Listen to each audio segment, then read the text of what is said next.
Bonjour et bienvenue dans Parlons-en. Voici l'actualité internationale de ce lundi. On respire un peu mieux à Téhéran et à Jérusalem, mais jusqu'à quand?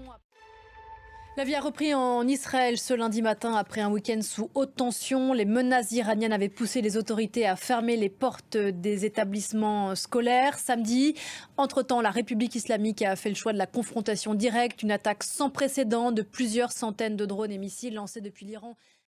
Et on a appris il y a quelques instants que le gouvernement israélien réunissait son cabinet de guerre. À la mi-journée, on en saura peut-être plus sur la nature d'une éventuelle riposte. Depuis samedi, les condamnations de l'attaque iranienne sur Israël se multiplient dans les pays occidentaux. Les dirigeants du G7, de l'Union européenne appellent à la désescalade.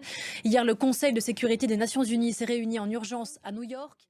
Et la France appelle elle aussi depuis samedi soir à la désescalade. Bonjour Flore Simon. Bonjour Pauline. Emmanuel Macron l'a redit ce matin chez nos confrères de BFM TV.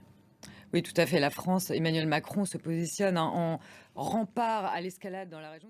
Merci beaucoup Flore, sur fond de campagne bien sûr électorale pour les européennes du mois de juin. Merci encore et à la semaine prochaine. Lui aura tout fait pour tenter de repousser l'échéance, mais le procès va bien s'ouvrir aujourd'hui à New York, un procès historique puisque c'est la première fois qu'un ancien président des États-Unis est jugé au pénal, et ce président c'est Donald Trump, un ancien président qui doit répondre d'accusations de fraude lors de sa campagne électorale de 2016.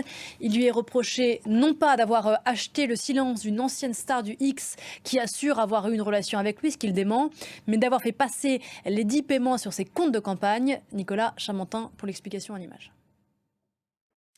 Allez, une image de cet événement dans le foot allemand. Le Bayer Leverkusen écrit une page de son histoire. Il a validé ce dimanche le titre de champion d'Allemagne pour la première fois depuis sa création il y a 120 ans. Une soirée de folie pour les supporters du club dans un stade en liesse absolue.